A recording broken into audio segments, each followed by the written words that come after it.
எப்படி இருக்க? நாளைக்கு உனக்கு பிறந்த நாள் இல்ல, நீ ஏதாவது வாங்கிக்க. காசு எங்க இருந்து வரும்? உன்னோட அக்கவுண்ட்டுக்கு அனுப்பியிருக்கேன் போன் பேல. ஹலோ, வந்துச்சா? நீ ஊன்னு சொல்றது கேட்டு என் போன் பேலன்ஸ் காலியா போகுது. ഞാൻ നിന്നെ സ്നേഹിക്കുന്നു. ஸ்நேகிக்குன்னு ஐ லவ் யூ சொல்லிருக்கு மலையாளத்துல. இருக்கட்டும், வேலையை பாரு. ஐ லவ் யூ சொன்னாங்களா? ஐ லவ் யூ நான் சொன்னேன். ஒரு பேங்க் அக்கவுண்ட்ல இருந்து இன்னொரு பேங்க் அக்கவுண்ட்டுக்கு உடனே பணம் அனுப்புங்க போன்பேயின் உதவியால். இனி பண விஷயம் எல்லாம் போன்பே. எனக்கே ப்ளஷ் ஆகுது மக்களே. சரி, ஓகே, இந்த ஆடோட ஸ்டோரி டெல்லிங் ஸ்ட்ரக்சரை பிரேக் டவுன் பண்ணிடுவோமா? இந்த ஆடோட ஸ்டோரி டெல்லிங் ஸ்ட்ரக்சர் என்னன்னு பாத்தீங்கன்னா, ப்ராடக்ட் அஸ் அ பிரிட்ஜுங்கிற ஸ்டோரி டெல்லிங் ஸ்ட்ரக்சரை யூஸ் பண்ணியிருக்காங்க.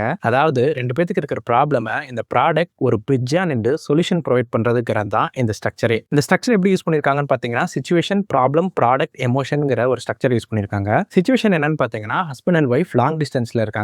ஒய்ஃபுக்கு பர்த்டே, சோ தட் ஹஸ்பண்ட் ஏதாச்சும் போய் வாங்கிக்கன்னு சொல்றாரு. பட் ஒரு சின்ன ப்ராப்ளம் வருது. என்னன்னா, அவங்கள்ட்ட அமௌண்ட் இல்ல. அவங்க ஹஸ்பண்ட கேக்குறாங்க. உடனே அவர் இன்ஸ்டன்டா பணம் அனுப்பிச்சிடுறாரு. ஸோ இந்த இடத்துல தான் அந்த ப்ராடக்ட் அஸ் அ பிரிட்ஜுங்கிறதே ஒர்க் அவுட் ஆகுது. At the end of the ad பாத்தீங்கன்னா, they are not share money, they are share love, care, connection and trust. So நீங்க ஒரு கான்டென்ட் மேக் பண்றீங்கன்னா அதுல மஸ்டா இருக்கிறது எமோஷன்ஸ். ஸோ எமோஷன்ஸை ப்ராப்பரா கேரி பண்ணிட்டீங்கன்னா அந்த ஸ்டோரி சூப்பரா இருக்கும். ஸோ இதே மாதிரி வேற ஏதாச்சும் ஆடை டீகோட் பண்ணணும்னு நினைக்கிறீங்கன்னா எனக்கு கமெண்ட்ல சொல்லுங்க, நான் டீகோட் பண்றேன்.